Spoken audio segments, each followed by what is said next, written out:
ಆದ್ಮೇಲೆ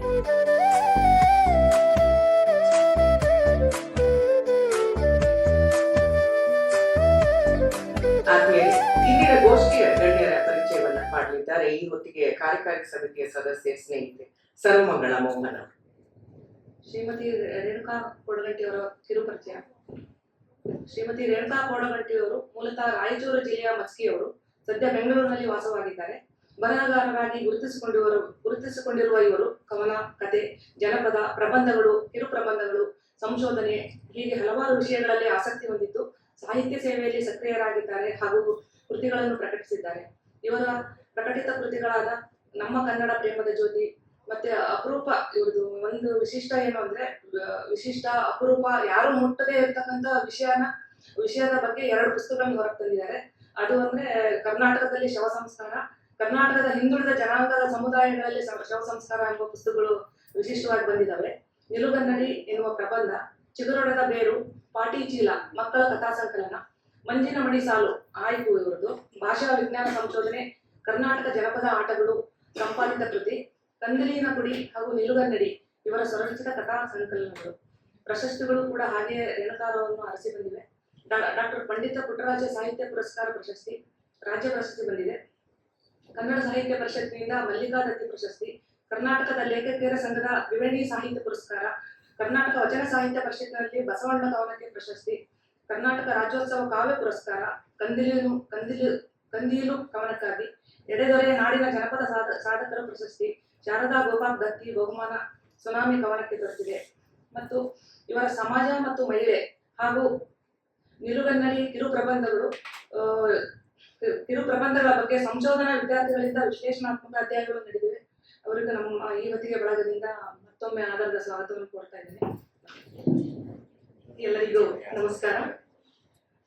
ಇವತ್ತಿನ ಈ ಒಂದು ಕಾರ್ಯಕ್ರಮದಲ್ಲಿ ನನಗೆ ಮಾತನಾಡೋದಕ್ಕೆ ಅವಕಾಶ ಕೊಟ್ಟಂತಹ ಮೇಡಮ್ ಅವರಿಗೆ ಧನ್ಯವಾದಗಳು. ಮೇಡಮ್ ಅವರು ನನ್ನನ್ನು ಜನಪದ ಕುರಿತು ಮಾತನಾಡಬೇಕು ಅಂತ ಹೇಳಿದಾಗ ನನಗೆ ಇಲ್ಲ ಅಂತ ಹೇಳೋದಕ್ಕೆ ಸಾಧ್ಯವಾಗಲಿಲ್ಲ. ಯಾಕಂದರೆ ಅವರೇ ಹೇಳಿದಾಗೆ ನಾನು ಇಲ್ಲ ಅಂದರೂ ಅವ್ರು ಬಿಡ್ತಾ ಇರಲಿಲ್ಲ. ಸೊ ಹಾಗೆ ಆಮೇಲೆ 15 ನಿಮಿಷದ ಅವಧಿಯನ್ನು ಕೊಟ್ಟಿದ್ದಾರೆ. 15 ನಿಮಿಷ ಮೀರಿದರೆ ದಯವಿಟ್ಟು ಚೀಟಿಯನ್ನು ಕೊಟ್ಬಿಡಿ. ಬಟ್ ಅದ್ರ ಒಳಗಡೆನೆ ಮುಗಿಸೋದಕ್ಕೆ ನಾನು ಪ್ರಯತ್ನವನ್ನ ಮಾಡ್ತೀನಿ. ಈ ಜನಪದ ಅಂದ್ರೇನೆ ಒಂದು ರೀತಿಯ ತವರಿನ ಪ್ರೀತಿ ಇದ್ದ ಹಾಗೆ ಅದು. ಓಕೆ, ಇವತ್ತು ಜನಪದದ ಕುರಿತು ನಾನು ಏನ್ ಮಾತಾಡ್ತೀನಿ ಅಂದ್ರೆ ಸಾಹಿತ್ಯ. ಯಾಕಂದ್ರೆ ಜನಪದ ಅಂದ್ರೆ ಅದರಲ್ಲಿ ಸಾಹಿತ್ಯನೂ ಬರುತ್ತೆ, ಪ್ರದರ್ಶನಗಳು, ಕಲೆಗಳು ಮತ್ತು ವಸ್ತುಗಳು ಇರ್ಬೋದು, ಎಲ್ಲವೂ ಬರುತ್ತೆ. ಬಟ್ ಇವತ್ತು ನಾನು ಸ್ವಲ್ಪ ಸಾಹಿತ್ಯದ ಬಗ್ಗೆ ಮತ್ತು ಜನಪದ ಸಾಹಿತ್ಯದ ಬಗ್ಗೆ ಮತ್ತು ನಾನು ಏನು ಕ್ಷೇತ್ರ ಕಾರ್ಯ ಮಾಡಿದ್ದೀನಿ ಅದರ ಬಗ್ಗೆ ನಾನು ಇವತ್ತು 1-2 ವಿಷಯಗಳನ್ನ ನಿಮ್ ಜೊತೆಗೆ ಹಂಚ್ಕೊಳ್ತೀನಿ. ಇವತ್ತು ನಾವೆಲ್ಲ ಸಾಹಿತ್ಯವನ್ನ ರಚನೆ ಮಾಡ್ತಾ ಇದ್ದೀವಿ. ಈ ಎಲ್ಲಾ ಸಾಹಿತ್ಯ ಪರಂಪರೆಗೆ, ನಾವು ಈ ಸಾಹಿತ್ಯ ಸಂಸ್ಕೃತಿಗೆ ಉಗಮವೇ ನಮ್ಮ ಜನಪದ ಸಾಹಿತ್ಯ ಅನ್ನುವಂಥದ್ದು. ಅದಕ್ಕಾಗಿಯೇ ನಮ್ಮ ಹಿರಿಯರು ಏನ್ ಹೇಳ್ತಾರೆ, ಜನವಾಣಿ ಬೇರು ಮತ್ತು ಕವಿವಾಣಿ ಹೂ ಅನ್ನುವಂಥದ್ದನ್ನ ಹೇಳಿದ್ದಾರೆ. ಮತ್ತೆ ನಾವೇನೀಗ ಶ್ರೇಷ್ಠ ಕವಿಗಳಂತ ಏನ್ ಹೇಳ್ತೀವಿ, ಪಂಪ ಇರ್ಬೋದು, ರನ್ನ ಇರ್ಬೋದು, ಕುಮಾರವ್ಯಾಸ ಇರ್ಬೋದು, ಇವರ ಕೃತಿಗಳನ್ನ ನಾವೇನ್ ಹೇಳ್ತೀವಿ, ಮಹಾನ್ ಕೃತಿಗಳು, ಶ್ರೇಷ್ಠ ಕೃತಿಗಳು, ಶ್ರೇಷ್ಠ ಸಾಹಿತ್ಯ ಅಂತ ಏನ್ ಹೇಳ್ತೀವಿ. ಅದನ್ನು ಮೀರಿಸುವಂತಹ ಅಥವಾ ಅದಕ್ಕೆ ಕಡಿಮೆ ಇಲ್ಲದಂತಹ ಸಾಹಿತ್ಯ ನಮ್ಮ ಜನಪದ ಸಾಹಿತ್ಯ ಆಗಿದೆ. ಬಹಳ ಅದ್ಭುತವಾದಂತಹ ಒಂದು ಶಕ್ತಿ, ಸತ್ವ, ಮಣ್ಣಿನ ಸತ್ವ ನಮ್ಮ ಜಾನಪದದಲ್ಲಿ ಇದೆ. ಮತ್ತು ಇಲ್ಲಿ ಒಂದೊಂದು ಸಾಲುಗಳು ಕೂಡ ಒಂದು ದೊಡ್ಡ ಫಿಲಾಸಫಿಯನ್ನೇ ಹೇಳ್ತವೆ ಅಂತ ಹೇಳ್ಬೋದು. ಅದು ಯಾವಾಗ ಗೊತ್ತಾಗುತ್ತೆ ಅಂದ್ರೆ ನಮ್ಗೆ ಅಧ್ಯಯನ ಮಾಡಿದಾಗಲೇ ನಮ್ಗೆ ಗೊತ್ತಾಗುತ್ತೆ. ಮತ್ತು ಇಲ್ಲಿ ಇತಿಹಾಸದಲ್ಲಿ ಸಿಗದೇ ಇರುವಂತಹ ಎಷ್ಟೋ ವಿಷಯಗಳು ನಮ್ಮ ಜನಪದ ಸಾಹಿತ್ಯದಲ್ಲಿ ದಾಖಲಾಗಿವೆ ಅನ್ನುವಂಥದ್ದು. ಹಾಗಾಗಿ ನಮ್ಮ ಇಂಡಿಯಾದ ಜನಪದದ ಬಗ್ಗೆ ಒಬ್ಬ ವಿದೇಶಿ ವಿದ್ವಾಂಸರು ಒಂದು ಮಾತನ್ನ ಹೇಳಿದ್ದಾರೆ. ಏನಂದ್ರೆ, India is a rich store house of living folklore ಅಂತ ಹೇಳಿದ್ದಾರೆ. ನೋಡಿ, India is a rich store house of living folklore ಅಂದ್ರೆ ಭಾರತ ಜೀವಂತ ಜಾನಪದದ ಉಗ್ರಾಣ ಅಂತ ಹೇಳಿದ್ದಾರೆ. ಇದು ನಿಜ ಕೂಡ. ಆದ್ರೆ ನಾವು ಕರ್ನಾಟಕದ ಮಾತಾಡಿದ್ರೆ ಇದು ಅದರಿಗಿಂತಲೂ ಇನ್ನು ಶ್ರೀಮಂತ ಅಂತ ಹೇಳೋದ್ರಲ್ಲಿ ಯಾವುದೇ ರೀತಿಯ ಅನುಮಾನ ಇಲ್ಲ. ಇಂತಹ ಒಂದು ಶ್ರೀಮಂತವಾದ ಜನಪದ ಸಾಹಿತ್ಯವನ್ನ ನಮ್ಮ ಅನೇಕ ಜನ ವಿದ್ವಾಂಸರು ಅದನ್ನ ಉಳಿಸುವಂತಹ ಒಂದು ಪ್ರಯತ್ನವನ್ನ ಮಾಡಿದ್ದಾರೆ. ಅಂದ್ರೆ ಅಕ್ಷರ ರೂಪದ ಅಕ್ಷರ ರೂಪಕ್ಕೆ ಇಳಿಸುವುದ ಒಂದು ಪ್ರಯತ್ನವನ್ನ ಮಾಡಿದ್ದಾರೆ. ಈಗ ಎಲ್ರಿಗೂ ಗೊತ್ತಿರೋ ಹಾಗೆ ಯಾವಾಗ ಅಕ್ಷರಗಳು ಬಂದವೋ ಆವಾಗ ಈ ಜನಪದ ಅನ್ನುವಂಥದ್ದು ಒಂದು ರೀತಿಯ ಸಂಪೂರ್ಣವಾಗಿ ಏನು ನಿಂತಿಲ್ಲ, ಆದ್ರೆ ಸವಕಳಿ ಆಗ್ತಾ ಬಂದಿರೋದಂತೂ ಸತ್ಯ. ಸೊ ಹಾಗಾಗಿ ಅಳಿದು ಹೋಗ್ತಾ ಇರುವಂತಹ ಆ ಒಂದು ಜನಪದವನ್ನ ಉಳಿಸುವ ಕಾರ್ಯವನ್ನ ಅನೇಕರು ಮಾಡಿದ್ದಾರೆ. ಒಂದು ಖುಷಿಯ ವಿಚಾರ ಏನಂದ್ರೆ ನಾನು ಕೂಡ ಅದರಲ್ಲಿ ಕೆಲಸವನ್ನ ಮಾಡಿದ್ದೆ ಅನ್ನುವಂಥದ್ದು ತುಂಬಾ ಖುಷಿ ಕೊಡುವಂತಹ ವಿಚಾರ. ಯಾವೆಲ್ಲ ವಿಷಯಗಳ ಬಗ್ಗೆ ನಾನು ಮಾಡಿರೋದಂದ್ರೆ ಬಿಡಿ ಪದಗಳು 132 ಹಾಡುಗಳು ಇರುವಂತಹ ಒಂದು ಪುಸ್ತಕವನ್ನ ತಂದಿದ್ದೇನೆ, ಜನಪದ ಹಾಡುಗಳದ್ದು. ಇನ್ನೊಂದು ಖಂಡಕಾವ್ಯ ಇದೆ, ಇಜಭೂಪನ ಪದ ಅನ್ನುವಂಥದ್ದು. ಮತ್ತು 2023ರಲ್ಲಿ ಜನಪದ ಆಟಗಳನ್ನು ಕೂಡ ನಾನು ಸಂಪಾದನೆಯನ್ನ ಮಾಡಿದ್ದೀನಿ. ಯಾವ ರೀತಿ ಜನಪದ ಸಾಹಿತ್ಯ ಸವಕಳಿ ಆಗ್ತಾ ಇದೆ ನೋಡಿ, ಅದೇ ರೀತಿ ಜನಪದ ಆಟಗಳು ಕೂಡ ಕಣ್ಮರೆ ಆಗ್ತಾ ಇದ್ದಾವೆ. ಹಾಗಾಗಿ ಆ ಒಂದು ಕೆಲಸವನ್ನು ಕೂಡ ನಾನು ಮಾಡಿದ್ದೀನಿ.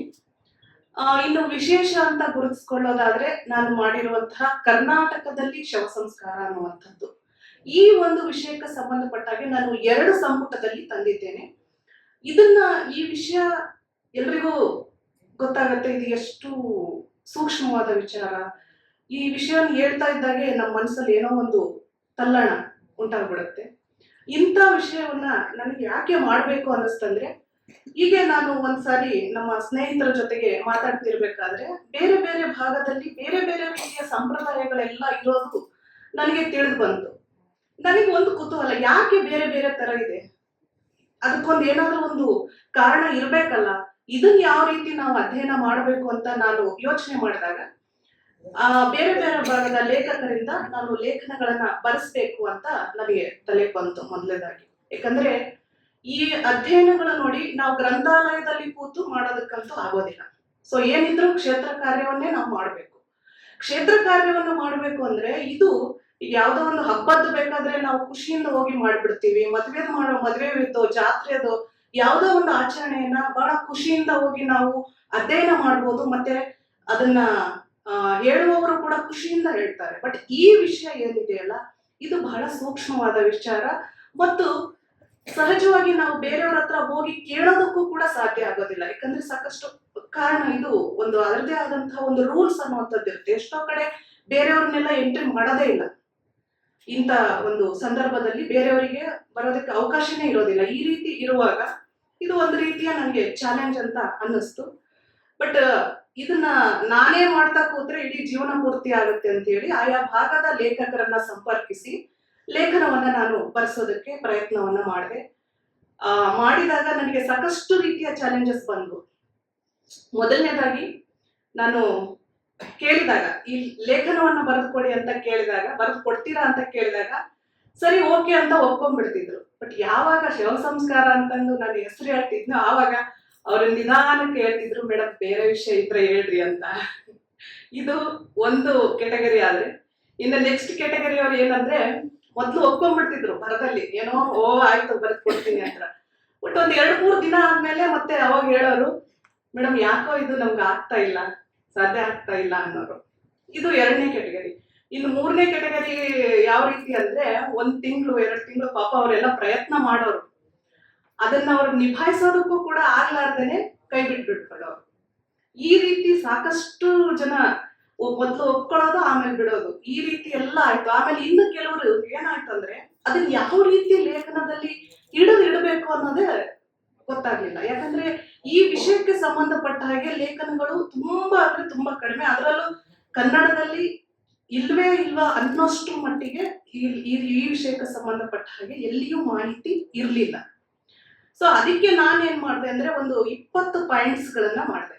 ನೀವು ಈ ಸಂದರ್ಭದಲ್ಲಿ ಏನ್ ಮಾಡ್ತಾರೆ ಅದನ್ನ ದಾಖಲೆ ಮಾಡಿ, ಮತ್ತೆ ನೀವು ಕೇಳ್ರಿ, ಈ ರೀತಿಯ ಪ್ರಶ್ನೆಗಳನ್ನ ಕೇಳಿ ಅವುಗಳನ್ನ ದಾಖಲಿಸಿ, ಈ ರೀತಿ ಒಂದು 20 ಪಾಯಿಂಟ್ಸ್ ಗಳನ್ನೆಲ್ಲ ಮಾಡಿ ಅವರಿಗೆ ಲೇಖನಗಳನ್ನ ಬರೆಯೋದಕ್ಕೆ ನಾನು ಅನುಕೂಲವನ್ನ ಮಾಡಿಕೊಟ್ಟೆ. ನಾನು ಸುಮಾರು ಜನರಿಗೆ ಕೇಳಿದ್ದೆ, ಬಟ್ ಅದೇನಾಯ್ತು, ಮೊದಲನೇ ಸಂಪುಟಕ್ಕೆ ಕೇವಲ 21 ಲೇಖನಗಳು ಬಂದವು. ಬಟ್ ಅದೇ 21 ಲೇಖನಗಳು ಸಿಕ್ಕಿದ್ದೆ, ಅದು ವರ್ಷಗಟ್ಟಲೆ ನಾನು ಪ್ರಯತ್ನ ಪಟ್ಟ ಮೇಲೆ 21 ಲೇಖನಗಳು ಸಿಕ್ಕು. ಅದನ್ನ 2011ರಲ್ಲಿ ನಾನು ಆ ಒಂದು ಪುಸ್ತಕವನ್ನ ಪ್ರಕಟ ಮಾಡಿದೆ.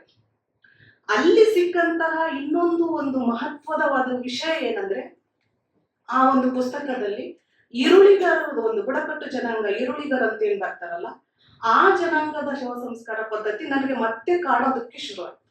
ಯಾಕಂದ್ರೆ ಅಲ್ಲಿ ಬರುವಂತಹ ಆಚರಣೆಗಳು ನಾನು ಯಾವತ್ತೂ ನೋಡಿರೋದಿಲ್ಲ, ಮತ್ತೆ ಕೇಳಿರೋದಿಲ್ಲ, ಮತ್ತೆ ಕೇಳಿದ್ರು ಕೂಡ ಅದೊಂದು ರೀತಿಯ ಶಾಕ್ ಅನ್ನೋ ತರ ಇತ್ತು.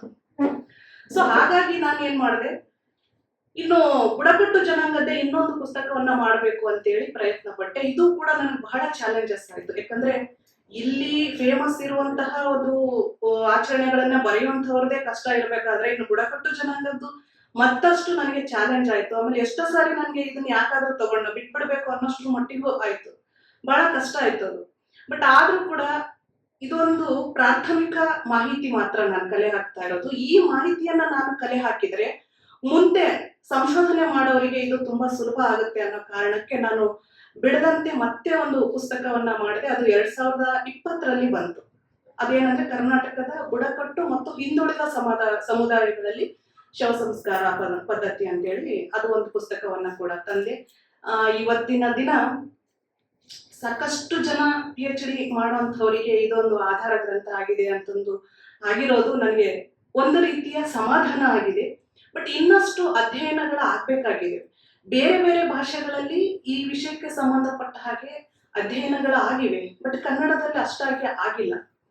ಮತ್ತು ಈ ವಿಷಯಕ್ಕೆ ಸಂಬಂಧಪಟ್ಟ ಹಾಗೆ ಮಾಹಿತಿಯ ಕೊರತೆ ಅನ್ನುವಂಥದ್ದು ಕೂಡ ಇದೆ. ಅದನ್ನ ನನ್ನ ಪುಸ್ತಕಕ್ಕೆ ಮುನ್ನುಡಿ ಬರೆದಿರುವಂತಹ ಪುರುಷೋತ್ತಮ್ ಬೆಳಿಮಲೆಯವರು ಕೂಡ ಆ ಮಾತನ್ನ ಹೇಳಿದ್ದಾರೆ. ಕನ್ನಡದಲ್ಲಿ ಮೊಟ್ಟ ಮೊದಲ ಬಾರಿಗೆ ಈ ವಿಷಯಕ್ಕೆ ಸಂಬಂಧಪಟ್ಟ ಹಾಗೆ ದಾಖಲೆ ಆಗ್ತಾ ಇದೆ ಇಲ್ಲಿ ಅನ್ನುವಂತ ಮಾತನ್ನ ಅವರು ಹೇಳಿದ್ದಾರೆ. ಸೊ ಹೀಗಾಗಿ ಈ ಎರಡು ಪುಸ್ತಕಗಳು ನನಗೆ ಏನು ವಿಶೇಷ ಅಂತ ಹೇಳ್ಬೋದು. ಇನ್ನು ಜನಪದ ಸಾಹಿತ್ಯಕ್ಕೆ ಸಂಬಂಧಪಟ್ಟ ಹಾಗೆ ನಾನೇನು ಪುಸ್ತಕವನ್ನ ಮಾಡಿದ್ದೀನಲ್ಲ, ನಾವು ಹುಟ್ಟಿ ಬೆಳೆದಿರೋದು ಎಲ್ಲರೂ ಅದೇ ಪರಿಸರದಲ್ಲಿ ಆದ್ರೂ ಕೂಡ ಅಲ್ಲಿ ನಮ್ ಜೊತೆಗಿರುವಂತವ್ರೆಲ್ಲರೂ ಹಾಡು ಆಡ್ತಾ ಇದ್ರು. ಜನಪದ ಹಾಡು ಎಷ್ಟಂದ್ರೆ ಒಂದ್ 2 ಹಾಡು ಆಡ್ತಿದ್ರು, 3 ಹಾಡು ಆಡ್ತಿದ್ರು, ಆಮೇಲೆ ನೆನಪಿಲ್ಲ ಅಂತಿದ್ರು. ಇನ್ನು ಕೆಲವರು ಏನ್ ಮಾಡ್ತಿದ್ರು, ಒಂದ್ 2 ನುಡಿ ಆಡ್ತಾ ಇದ್ರು, 3ನೇ ನುಡಿ ನೆನಪು ಬರ್ತಾ ಇಲ್ಲ ಅನ್ನೋರು. ಆದ್ರೆ ಅಂತ ಸಂದರ್ಭದಲ್ಲಿ ನನಗೆ ಒಬ್ಬ ಅದ್ಭುತವಾದಂತಹ ಒಬ್ಬ ಗಾಯಕಿ, ಜನಪದ ಗಾಯಕಿ ಸಿಕ್ರು. ಅವ್ರ ಹೆಸರು ಅಂಪವ್ವ ಪೂಜಾರಿ ಅಂತ. ಅವರ ನೆನಪಿನ ಶಕ್ತಿ ಅದು ಎಷ್ಟು ಅಗಾಧವಾಗಿತ್ತು ಅಂದ್ರೆ 132 ಹಾಡುಗಳನ್ನ ಅವ್ರು ಒಬ್ಬರೇ ಹಾಡಿದ್ದಾರೆ. 132 ಹಾಡುಗಳನ್ನ ಅವರು ಒಬ್ಬರೇ ಹಾಡಿದ್ದಾರೆ. ಅದಲ್ಲದೆ ಕೂಡ ಒಂದು ಖಂಡಕಾವ್ಯವನ್ನು ಕೂಡ ಅವರೇ ಹಾಡಿದ್ದು. ಇಷ್ಟು ನನ್ನ ಸಂಗ್ರಹದಲ್ಲಿ ಈಗ ಪ್ರಕಟವಾಗಿದೆ. ಇವತ್ತಿನ ದಿನ ಅವರು ನಮ್ಮ ಜೊತೆಯಲ್ಲಿಲ್ಲ, ಬಟ್ ಅವರ ಹಾಡುಗಳು ನಮ್ಮ ಜೊತೆಯಲ್ಲಿದ್ದಾವೆ. ಅಧ್ಯಯನಕ್ಕೂ ಕೂಡ ಅನುಕೂಲ ಆಗ್ತಾ ಇದ್ದಾವೆ ಅವು. ಇದಲ್ಲದೆ ಕೂಡ ಅವರು ಕಥೆಗಳನ್ನು ಹೇಳ್ತಾ ಇದ್ರು, ಒಗಟುಗಳನ್ನು ಹೇಳ್ತಾ ಇದ್ರು. ಸಾಕಷ್ಟು ರೀತಿಯ ಒಂದು ಜನಪದ ಏನಂತಾರೆ, ನಿಘಂಟು ಅಂತಾನೆ ಹೇಳ್ಬೋದು, ಅಥವಾ ವಿಶ್ವಕೋಶ ಅಂತಾನೆ ಅವರಿಗೆ ಹೇಳ್ಬೋದು. ಅಂತಹ ಒಬ್ಬ ಗಾಯಕಿ ಅವರು ಆಗಿದ್ರು. ಇನ್ನೊಂದು ವಿಶೇಷ ಏನಂದ್ರೆ, ಅವರು ಯಾವುದೋ ಒಂದು ರೋಗಕ್ಕೆ ತುತ್ತಾಗಿದ್ರು. ಅವರ ಮುಂಗೈ 2 ಇರ್ಲಿಲ್ಲ, ಕಾಲು ಪಾದಗಳು ಕೂಡ 2 ಇರ್ಲಿಲ್ಲ. ಆ ಕಾರಣಕ್ಕಾಗಿ ಅವ್ರ ಮನೆಯವರಿಂದನೇ ತಿರಸ್ಕೃತರಾಗಿದ್ರು. ಮನೆಯ ಮುಂಭಾಗದ ಒಂದು ಬಯಲು ಪ್ರದೇಶದಲ್ಲಿ ಅವರು ಇರ್ತಾ ಇದ್ರು. ಅವರಿಗೆ ಊಟವನ್ನೆಲ್ಲ ಅಲ್ಲೇ ಕೊಡ್ತಾ ಇದ್ರು. ಮಳೆ ಬಂದಾಗ ಮಾತ್ರ ಮನೆಯ ಮುಂಭಾಗದಲ್ಲಿ ಅವರಿಗೆ ಇರೋದಕ್ಕೆ ಅವಕಾಶ ಮಾಡಿಕೊಡ್ತಾ ಇದ್ರು. ಅವರು ಆ ಪರಿಸ್ಥಿತಿ ಅಂದ್ರೆ ಅವರಿಗೆ ದೇಹಕ್ಕೆ ರೋಗ ಬಂದಿತ್ತೆ ಹೊರತು ಅವ್ರ ಮನಸ್ಸಿಗೆ ಯಾವತ್ತೂ ರೋಗ ಬಂದಿರಲಿಲ್ಲ. ಅವ್ರು ಎಷ್ಟು ಚೈತನ್ಯವಾಗಿ ಇರ್ತಾ ಇದ್ರು, ಎಷ್ಟು ಉತ್ಸಾಹದಿಂದ ಇರ್ತಾ ಇದ್ರು ಅಂದ್ರೆ, ಅವರು ಆ ರೀತಿಯಲ್ಲಿ ಇದ್ರು ಕೂಡ ದಿನಾಲು ಅವರು ಹೊಲ ಕಾಯುವ ಕೆಲ್ಸಕ್ಕೆ ಹೋಗ್ತಾ ಇದ್ರು. ಅಷ್ಟು ಸ್ವಾವಲಂಬಿಯಾಗಿ ಬದುಕಿದ್ರು ಅವರು. ಅದ್ರ ಜೊತೆಗೆ ಅವರು ನನಗೆ ಈ ರೆಕಾರ್ಡಿಂಗ್, ಅವಾಗೆಲ್ಲ ಮೊಬೈಲ್ ಇರ್ಲಿಲ್ಲ, ಏನು ಇರ್ಲಿಲ್ಲ. 2005ರಲ್ಲಿ ನಾನು ಅದನ್ನೆಲ್ಲ ಸಂಗ್ರಹ ಮಾಡಿದ್ದು. ಕ್ಯಾಸೆಟ್ಗಳು ಇರ್ತಿದ್ವು, ಅವನ್ನೆಲ್ಲ ಹೊತ್ಕೊಂಡು ಹೋಗಿ ಕ್ಯಾಸೆಟ್ ರೆಕಾರ್ಡ್ ಎಲ್ಲ ಮಾಡ್ಕೊಂತ ಇದ್ದೆ. ಅವ್ರು ನನಗೆ ಯಾವ ಸಮಯಕ್ಕೆ ಸಿಗ್ತಾ ಇದ್ರು ಅಂದ್ರೆ, ಅವ್ರು ಹೊಲದಿಂದ ಬರೋದೇ ಸುಮಾರು 7 ಗಂಟೆ ಆಗ್ತಾ ಇತ್ತು. ಆಮೇಲೆ ಅವ್ರು ಒಂದಿಷ್ಟು ಸಮಯ ತಗೊಂಡು ಊಟ ಎಲ್ಲ ಮುಗಿಸಿ ರಾತ್ರಿ 9ರ ನಂತರ ನಾವು ರೆಕಾರ್ಡಿಂಗ್ ಶುರು ಮಾಡ್ತಾ ಇದ್ವಿ. ಅವ್ರು ಆಡ್ತಾ ಇದ್ರು, 10 ಆಗ್ತಿತ್ತು, 11, 12 ಆದ್ರೂ ನಾವು ಕೇಳ್ತಾ ಇದ್ವಿ, ನಿದ್ದೆ ಬರುತ್ತೇನಮ್ಮ, ನಿಮ್ಗೆ ಸಾಕು ಏನೋ, ನಾಳೆ ಮಾಡೋಣ ಮತ್ತೆ ರೆಕಾರ್ಡ್ ಅಂದ್ರೆ, ಇಲ್ಲ ನಾನು ಆಡ್ತೀನಿ ಅನ್ನೋರು. ಅಷ್ಟು ಉತ್ಸಾಹ ಇರ್ತಿತ್ತು ಅವರಲ್ಲಿ. ನಿಜವಾಗ್ಲೂ ಆ ಒಂದು ಏನಂತಾರೆ, ನಿಜವಾದ ಜೀವಂತಿಕೆಯನ್ನ ನಾನು ಅವರಲ್ಲಿ ಕಂಡೆ ಅನ್ನುವಂಥದ್ದು. ಬಟ್ ಒಂದು ವಿಷಯ ಏನಂದ್ರೆ, ನಾನು ರೆಕಾರ್ಡ್ ಮಾಡುವಂತ ಸಮಯದಲ್ಲಿ ಆಗ್ಲೇ ಆ ಅಜ್ಜಿಗೆ ಬಾಯಲ್ಲಿ ಒಂದಿಷ್ಟು ಹಲ್ಲುಗಳು ಹೋಗ್ಬಿಟ್ಟಿತ್ತು. ಅದು ನನಗೆ ಕಬ್ಬಿಣದ ಕಡಲೆ ಆಗೋಯ್ತು. ಹೇಗಂದ್ರೆ ಅದನ್ನ ಬರೆಯುವಾಗ ತುಂಬಾ ಶಬ್ದಗಳು ಕಷ್ಟ ಆಗೋದು. ಸೊ ಒಂದೇ ಹಾಡನ್ನ 20 ಸಾರಿ ಹಾಕಿ ಹಾಕಿ ಹಾಕಿ ರಿಪೀಟ್ ಮಾಡಿ ಮಾಡಿ ಮಾಡಿ ಮಾಡಿ ಅದನ್ನೆಲ್ಲವನ್ನು ಬರಿತಾ ಇದ್ದೆ. ಸೊ ಹಿಂಗಾಗಿ ಸಾಕಷ್ಟು ಆ ಪದಗಳನ್ನ ಕೇಳಿ ಕೇಳಿ ಕೇಳಿ ಕೇಳಿ ಆ ಭಾಷೆ ಅನ್ನುವಂಥದ್ದು ಒಂದು ರೀತಿ ನನ್ನ ಮನಸ್ಸಿನಲ್ಲಿ ಫ್ರಿಂಟ್ ಆಗ್ಬಿಟ್ಟಿದೆ. ಇವತ್ತಿನ ದಿನ ನನ್ನ ಕಥೆಗಳನ್ನ ಬಹುಶಃ ಓದಿದವರು ಇಲ್ಲಿ ಕೆಲವರು ಇದ್ದಾರೆ. ಅವರು ಎಲ್ಲರೂ ಕೇಳುವಂತದ್ದು ಏನಂದ್ರೆ, ನೀವು ಹೇಗೆ ಆ ಭಾಷೆಯನ್ನ ಅಷ್ಟೊಂದು ಸತ್ವಯುತವಾಗಿ ಬರೀತೀರಿ ಅಂತ. ಅಂದ್ರೆ ನಾನು ನಮ್ಮ ಊರಿನ ಮಸ್ಕಿ ಭಾಷೆಯಲ್ಲೇ ಕಥೆಗಳನ್ನ ಬರೀತೀನಿ. ಪಾತ್ರಗಳ ಸಂಭಾಷಣೆ ಬಂತು, ನಿರೂಪಣೆಯೂ ಬಂತು. ಸಂಪೂರ್ಣವಾಗಿ ಮಸ್ಕಿ ಭಾಷೆಯನ್ನೇ ನಾನು ಕಥೆಗಳಲ್ಲಿ ಬಳಸ್ತೀನಿ. ಎಲ್ಲರೂ ನನ್ನನ್ನ ಕೇಳುವಂಥದ್ದು ಅದೇ ಪ್ರಶ್ನೆ. ಏನಂದ್ರೆ, ನೀವು ಹೇಗೆ ಆ ಭಾಷೆಯನ್ನ ಅಷ್ಟೊಂದು ಸತ್ವಯುತವಾಗಿ ಬಳಸ್ತೀರಿ ಅಂದ್ರೆ, ಆ ಭಾಷೆ ನನ್ನ ಮನಸ್ಸಿನಲ್ಲಿ ಫ್ರೆಂಡ್ ಆಗ್ಬಿಟ್ಟಿದೆ. ಅದಕ್ಕೆ ಕಾರಣ ಏನಂದ್ರೆ, ನಾನು ಮಾಡಿರುವಂತಹ ಕೆಲಸಗಳು ಅನ್ನುವಂಥದ್ದು. ಸೊ ಹಾಗಾಗಿ ಆ ಭಾಷೆ ಯಾವತ್ತೂ ಕೂಡ ಅಳಿಸಿ ಹೋಗೋದಿಲ್ಲ. ಯಾಕಂದ್ರೆ ನಾನು ಸುಮಾರು 20 ವರ್ಷಗಳಾಯ್ತು ನಮ್ಮೂರು ಬಿಟ್ಟು ಇಲ್ಲಿಗೆ. ಬಟ್ ಆ ಭಾಷೆ ನನ್ನ ಮನಸ್ಸಿನಲ್ಲಿ ಜೀವಂತಿಕೆಯಾಗಿ ಉಳಿದಿರೋದು. ಆ ಭಾಷೆ ಮತ್ತು ಅಲ್ಲಿನ ಬದುಕು ಎಲ್ಲವೂ ಕೂಡ ಜೀವಂತಿಕೆಯಾಗಿ ನನ್ನ ಮನಸ್ಸಿನಲ್ಲಿ ಉಳಿದಿರೋದ್ರಿಂದ ನಾನು ಬರೆಯೋಕ್ ಕೂತ್ರೆ ಸಾಕು, ಆ ಭಾಷೆ ತಾನಾಗಿ ತಾನೇ ಮೂಡ್ತಾ ಹೋಗುತ್ತೆ ಅನ್ನುವಂಥದ್ದು. ಸೊ ಹೀಗೆ ಮತ್ತು ಇದುವರೆಗೂ ನಾನು ಹೇಳಿದ್ದು ಒಬ್ಬ ಗಾಯಕಿ ಅಂಪವ್ವ ಪೂಜಾರಿ ಅನ್ನುವಂಥವ್ರು. ಇವ್ರು ಮಾತ್ರ ಅಲ್ಲದೆ ಇನ್ನೂ ಸಾಕಷ್ಟು ಜನ ಮಹಿಳೆಯರು ಹಾಡಿರುವಂತಹ ಹಾಡುಗಳನ್ನು ಕೂಡ ನಾನು ಸಂಗ್ರಹನ ಮಾಡಿದ್ದೀನಿ. ಬಟ್ ಅವೇನೋ ಪುಸ್ತಕ ರೂಪದಲ್ಲಿ ಬಂದಿಲ್ಲ. ಅವೆಲ್ಲ ತುಂಬಾ ಚಿಕ್ಕ ಚಿಕ್ಕ ಇದಾವೆ. ಅವನ್ನೆಲ್ಲ ಕೆಲಸದಲ್ಲಿ ಇದೀನಿ, ಇನ್ನೂ ಕೂಡ ಮಾಡ್ಬೇಕಾಗಿದೆ. ಅದಲ್ಲದೆ ಕೂಡ ಒಬ್ರು ಹುಚ್ಚಪ್ಪ ಮಂಡಾಳಬಟ್ಟಿ ಅನ್ನೋ ಒಬ್ಬ ಪುರುಷರು ಕೂಡ ಡೊಳ್ಳಿನ ಪದಗಳು ಹಾಡಿದ್ದಾರೆ. ಅವು ಕೂಡ ನನ್ನ ಸಂಗ್ರಹದಲ್ಲಿ ಇದಾವೆ. ಅಂದ್ರೆ ಜನಪದ ಹಾಡು ಅಂದ ತಕ್ಷಣ ನಾವು ಮಹಿಳೆಯರನ್ನು ಮಾತ್ರ ಹಾಡ್ತಾರೆ ಅನ್ನುವಂಥದ್ದು ನಮ್ಮ ತಲೆಗೆ ಬರುತ್ತೆ. ಬಟ್ ಅದಲ್ಲದೆ ಕೂಡ ಗಂಡಸರು ಕೂಡ ಈ ಡೊಳ್ಳಿನ ಪದಗಳು ಆಡ್ತಾರೆ. ತತ್ವ ಪದಗಳು, ಹಂತಿ ಪದಗಳು, ಹೀಗೆ ಸಾಕಷ್ಟು ಪದಗಳನ್ನೆಲ್ಲವನ್ನ ಗಂಡಸರು ಕೂಡ ಆಡ್ತಾರೆ ಅನ್ನುವಂಥದ್ದು. ಬಟ್ ಮಹಿಳೆಯರೇ ಬಹುಪಾಲು ಅನ್ನೋದ್ರಲ್ಲಿ ಅನುಮಾನ ಅಂತೂ ಇಲ್ಲ. ಮತ್ತು ಇದಲ್ಲದೆ ಕೂಡ ನನ್ನ ಒಂದು ಇನ್ನೊಂದು ಏನಂದ್ರೆ, ಬಯಲಾಟಗಳು. ನಮ್ಮ ಭಾಗದಲ್ಲಿ ಬಯಲಾಟಗಳು ಪ್ರದರ್ಶನ ಇರುತ್ತೆ.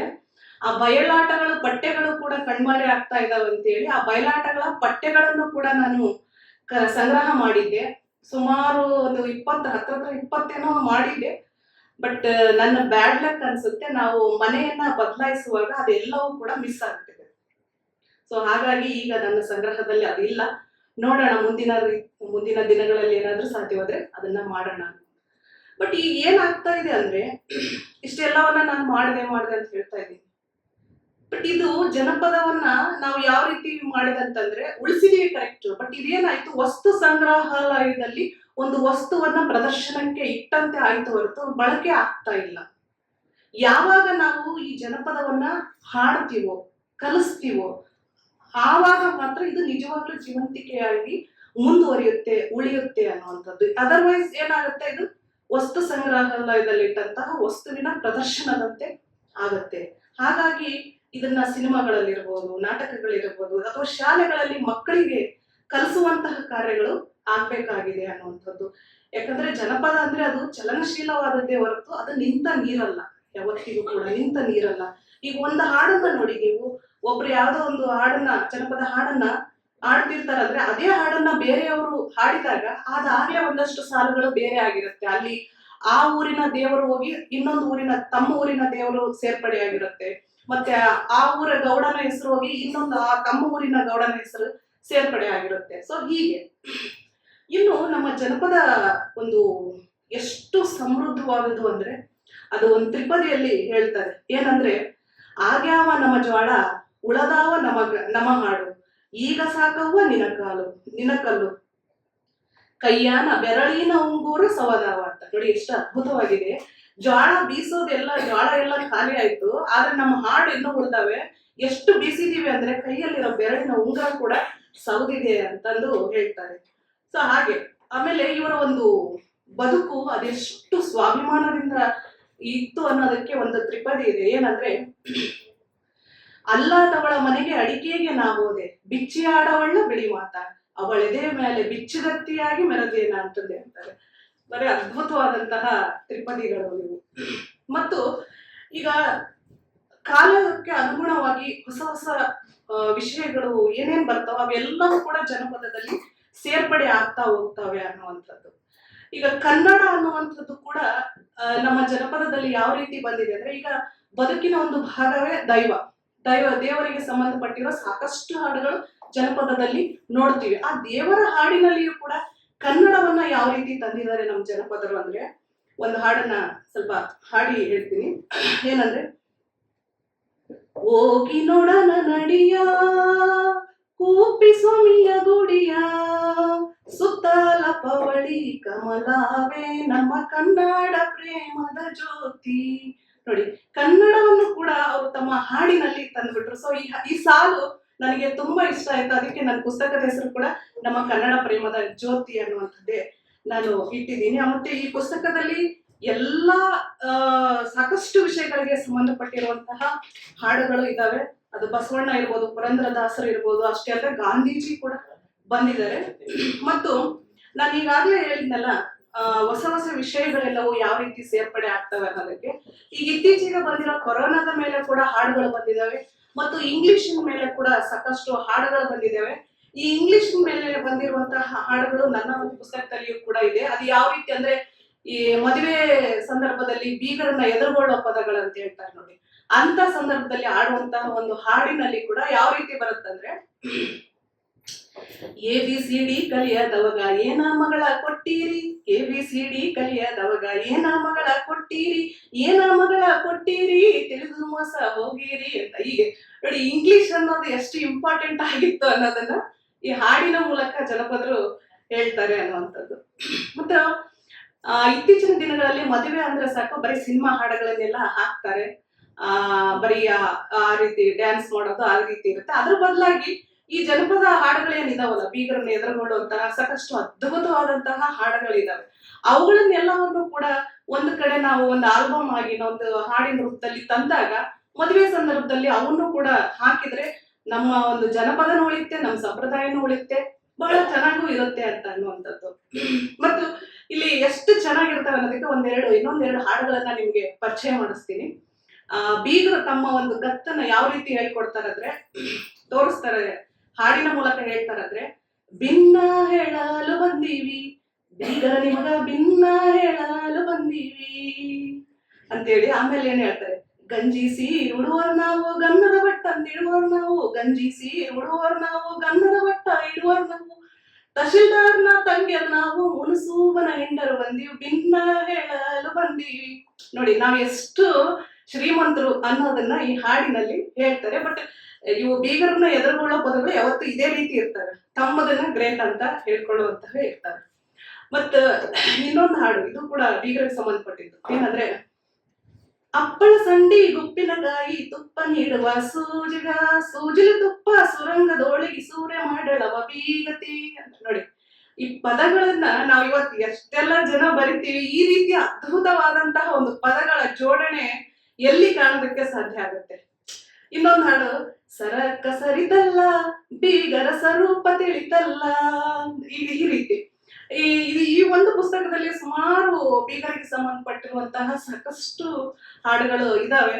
ನಾನು ಕೂಡ ಪ್ರಯತ್ನ ಮಾಡಿದ್ದೀನಿ. ಈ ಹಾಡುಗಳನ್ನು ಯಾರಾದ್ರೂ ಒಂದಿಷ್ಟು ಮ್ಯೂಸಿಕ್ ಕಂಪೋಸ್ ಮಾಡಿದ್ರೆ ಒಳ್ಳೆಯದು, ಒಂದ್ 4 ಜನರಿಗೆ ತಲುಪಿಸಿದಾಗುತ್ತೆ. ಇಲ್ಲಾಂದ್ರೆ ನಾನು ಆಗ್ಲೇ ಹೇಳಿದಾಗ ಇದು ವಸ್ತು ಸಂಗ್ರಹದಲ್ಲಿ ಇಟ್ಟಂತಹ ವಸ್ತು ತರ ಆಗತ್ತೆ ಅಂತ ಹೇಳಿ ನಾನು ಸುಮಾರು ಜನರಿಗೆ ಸಂಪರ್ಕ ಮಾಡಿದ್ದೀನಿ. ಬಟ್ ಸಾಧ್ಯ ಆಗಿಲ್ಲ. ಅದು ನೋಡೋಣ, ಮುಂದಿನ ದಿನಗಳಲ್ಲಾದ್ರೂ ಆಗ್ಬಹುದು ಅನ್ನುವಂಥದ್ದು. ಮತ್ತೆ ಈ ಸಾಹಿತ್ಯ, ಜನಪದ ಸಾಹಿತ್ಯದಲ್ಲಿ ನಾವೆಲ್ಲರೂ ತ್ರಿಪದಿಗಳನ್ನ ಕೇಳಿರ್ತೀವಿ. ಬಟ್ ಈ ತ್ರಿಪದಿಗಳಲ್ಲಿಯೂ ಕೂಡ ಪಲ್ಲ ಅಂತ ಹೇಳ್ತಾರೆ. ಪಲ್ಲ ಅಂದ್ರೆ ಪಲ್ಲವಿ ಅಂತ ಬರುತ್ತೆ. ಪಲ್ಲವಿ, ಒಂದು ಪಲ್ಲವಿನ ಇಟ್ಕೊಂಡು ಅದರ ಕೆಳಗಡೆ ಎಲ್ಲಾ ತ್ರಿಪದಿಗಳನ್ನ ಸೇರಿಸ್ತಾ ಹೋಗ್ತಾರೆ. ಆ ರೀತಿಯ ಪಲ್ಲಗಳು ಯಾವ ರೀತಿ ಇರ್ತವೆ ಅಂದ್ರೆ, ಕೆಲವು ಒಂದೇ ಸಾಲಿಗೂ ಇರ್ತವೆ, ಕೆಲವು 2 ಸಾಲಿಗೆ, ಕೆಲವು 3 ಸಾಲು ಇರ್ತವೆ.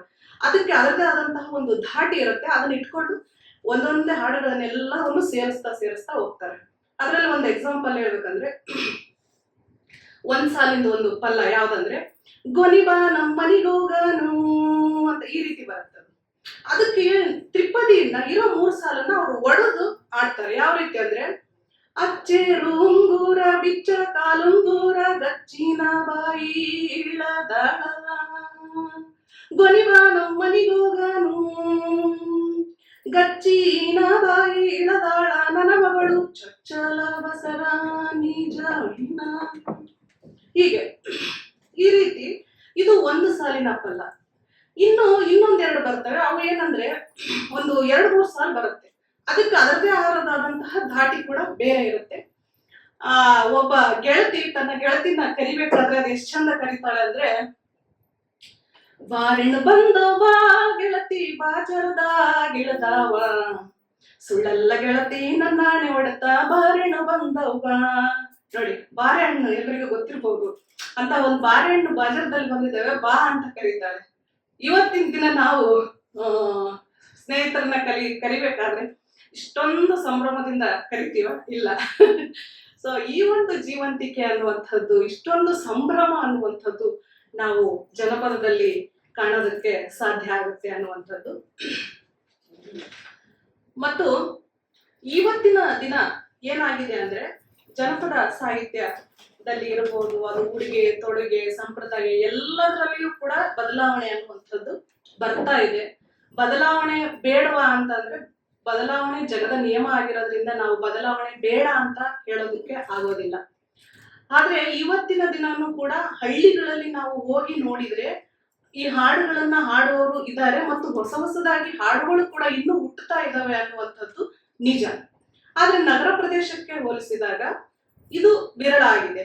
ಬಟ್ ಆಮೇಲೆ ಇನ್ನೊಂದು ಏನಂದ್ರೆ, ಒಂದು ಈ ಜನಪ್ರಿಯ ಹಾಡುಗಳಂತ ಹೇಳ್ತಾರೆ, ಅವುಗಳಿಗೂ ಕೂಡ ಜನಪದ ಅಂದ್ರೆ ಯಾರೋ ಒಬ್ರು ಬರೆದಿರುವಂತವನ್ನು ಕೂಡ ಜನಪದ ಹಾಡು, ಆ ಜನಪದ ಶೈಲಿಯಲ್ಲಿ ಇದ್ದ ಮಾತ್ರಕ್ಕೆ ಅದಕ್ಕೆ ಜನಪದ ಹಾಡು ಅಂತ ಹೇಳುವಂತಹದ್ದು ಕೂಡ ಕೇಳ್ತೀವಿ. ಬಟ್ ಅದು ಜನಪದ ಹಾಡು ಆಗೋದಿಲ್ಲ, ಜನಪ್ರಿಯ ಹಾಡು ಅದು.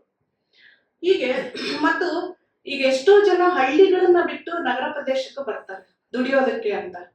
ಅವರಿಗೆ ಆ ಒಂದು ಜನಪದ ಹಾಡು ಅಥವಾ ಸಂಪ್ರದಾಯ ಎಲ್ಲವನ್ನು ಮಾಡಬೇಕು ಅಂತ ಇದ್ರೂ ಕೂಡ ಈ ಒಂದು ಪರಿಸರ ಅವರಿಗೆ ಅನುಕೂಲವಾಗದ ಕಾರಣ ಎಷ್ಟೋ ಸಾರಿ ಅವರು ತಮ್ಮ ಕಲೆಯನ್ನೇ ತಾವು ಮರೆತು ಹೋಗಂತದ್ದು ಕೂಡ ಸಾಧ್ಯತೆಯೂ ಕೂಡ ಇದೆ. ಸೊ ಹೀಗಾಗಿ ಇವತ್ತಿನ ದಿನ ಜನಪದ ಅನ್ನುವಂಥದ್ದು ತುಂಬಾ ನಶಿಸಿ ಹೋಗಿಲ್ಲ, ಬಟ್ ಸವಕಳಿ ಆಗಿದೆ ಅನ್ನುವಂಥದ್ದು ನಿಜ ಅದು. ಆಮೇಲೆ ಕೆಲವರು ಎಲ್ಲ ಜನಪದ ಅಂದ್ರೆ ಅದನ್ನ ಆಡೋದು ಏನೋ ಒಂದು ಅವಮಾನ ಅಂದುಕೊಳ್ಳೋರು ಕೂಡ ಇದ್ದಾರೆ. ಹಾಗಾಗಿ ನಾವು ಅದನ್ನ ಅವಮಾನ ಅಂತ ಅಂದುಕೊಳ್ಳೋ ಅಗತ್ಯ ಇಲ್ಲ. ಎಲ್ಲೆಲ್ಲಿ ಸಾಧ್ಯತೆ ಇದೆಯೋ ಅದನ್ನ ಉಳಿಸೋದಕ್ಕೆ ಪ್ರಯತ್ನ ಮಾಡಬೇಕು. ಅದಕ್ಕಿಂತಲೂ ಮುಖ್ಯವಾಗಿ ನಾನು ಹೇಳಿದಾಗೆ ಆ ಹಾಡುಗಳನ್ನ ಏನು ಮಕ್ಕಳಿಗೆ ಕಲಿಸ್ಬೇಕು. ಈ ಒಂದು ಬಯಲಾಟವನ್ನು ಕೂಡ ನಾನು ಎಲ್ಲ ಕಡೆ ಹೇಳ್ತಾ ಇರ್ತೀನಿ, ಬಯಲಾಟವನ್ನು ಕೂಡ ಮಕ್ಕಳಿಗೆ ಕಲಿಸ್ಬೇಕು. ಆವಾಗ ಆ ಪರಂಪರೆ ಅನ್ನುವಂಥದ್ದು ಮುಂದುವರಿಯುತ್ತೆ ಅನ್ನುವಂಥದ್ದು. ಸೊ ಸಮಯ ಆಯ್ತು ಅನ್ಸುತ್ತೆ. ಸೊ ಓಕೆ, ಈ ಒಂದು 2 ಮಾತುಗಳನ್ನ ಆಡೋದಕ್ಕೆ ಅವಕಾಶ ಮಾಡಿಕೊಟ್ಟಂತಹ ಮೇಡಮ್ ಅವರಿಗೂ ಮತ್ತೆ ಇವತ್ತಿಗೆ ತಂಡದವರಿಗೂ, ಕೇಳಿಸಿಕೊಂಡ ತಮ್ಮೆಲ್ಲರಿಗೂ ಕೂಡ ನನ್ನ ಧನ್ಯವಾದಗಳನ್ನು ಹೇಳ್ತಾ ಮಾತುಗಳನ್ನ ಮುಗಿಸ್ತೀನಿ.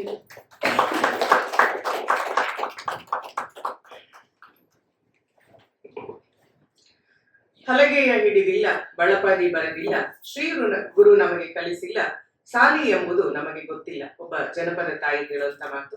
ಆದ್ಮೇಲೆ ಅನಾಮಿಕ ಶ್ರಮಜೀವಿಗಳು ರಚಿಸಿದ ಜನಪದ ಸಾಹಿತ್ಯ ಆಕಾಶದಷ್ಟು ವಿಶಾಲವಾದದ್ದು, ಸಾಗರದಷ್ಟು ಆಳವಾದದ್ದು. ಅದರಲ್ಲಿಯೂ ಕನ್ನಡ ಶ್ರೀಮಂತ ಜನಪದ ಸಾಹಿತ್ಯ ವಿಶೇಷವಾಗಿ ಮೌಖಿಕ ಪರಂಪರೆ ಒಂದು ವಿವೇಕಯುತವಾದ ಬದುಕಿಗೆ ಉತ್ತರದಾಯಿತ್ವವನ್ನ ನೀಡಿರುವಂತದ್ದು ಅನ್ನೋ ಮಾತನ್ನ ಹೇಳ್ತಾ, ಒಂದು ಆಶಾದಾಯಕವಾದ ಸಂಗತಿ ಅಂದ್ರೆ ಜನಪದದ ಬಗೆಗಿನ ಮೇಡಮ್ ಅವರು ವ್ಯಕ್ತಪಡಿಸಿದ ಆತಂಕಗಳ ನಡುವೆಯೇ ಅದೊಂದು ಸ್ವಾಯತ್ತ ಅಧ್ಯಯನ ಶಿಸ್ತಾಗಿ ಬೆಳೀತಾ ಇರುವಂತದ್ದು, ಜನಪದ ವಿಶ್ವವಿದ್ಯಾಲಯ ಆರಂಭವಾಗಿರುವಂತದ್ದು ಕನ್ನಡ ನಾಡಿನಲ್ಲಿ ಜನಪದಕ್ಕೆ ಬಹಳ ಆಶಾದಾಯಕವಾದ ಒಂದು ಕಿರಣ ಇದೆ ಅಂತಾನೆ ಹೇಳ್ತಾ, ಮೇಡಮ್ ಅವರ ಸಾಧನೆ ವಿಶೇಷವಾಗಿ ಶವ ಸಂಸ್ಕಾರದ ಬಗ್ಗೆ ಹೇಳಿದಾಗ ಮೈ ಜುಮ್ ಅಂತೂ ಬಹುಶಃ ನಾನಂತೂ ಕೇಳಿರ್ಲಿಲ್ಲ ಮೊದಲು. ಬಹಳಷ್ಟು ವಿಷಯಗಳನ್ನ ಅವರು ಬಹಳ ನಮ್ಮೊಂದಿಗೆ ಹಂಚಿಕೊಂಡ್ರು. ಬಹಳ ಚಿಂತನಾರ್ಹವಾದದ್ದು, ವಿಶೇಷವಾದ ಒಳನೋಟಗಳನ್ನ ಹೊಂದಿರುತ್ತದೆ. ಬಹುಶಃ ಅವರ ಕೃತಿಗಳನ್ನ ಓದಿದಾಗ ಅವರ ಜನಪದದ ಬಗ್ಗೆ ಹೆಚ್ಚಿಗೆ ನಾವು ತಿಳಿದುಕೊಂಡ ಹಾಗಾಗತ್ತೆ ಅಂತ ಹೇಳ್ತಾ, ಇಷ್ಟೊಂದು ವಿಶೇಷವಾದ ಅನೇಕ ಹೊಸ ವಿಷಯಗಳನ್ನ ನಮ್ಮೊಂದಿಗೆ ಹಂಚಿಕೊಂಡ ಜಾನಪದ ತಜ್ಞ ಶ್ರೀಮತಿ ರೇಣುಕಾ ಅವರಿಗೆ ಎಲ್ಲರ ಪರವಾಗಿ ತುಂಬ ಹೃದಯದ ಧನ್ಯವಾದಗಳು.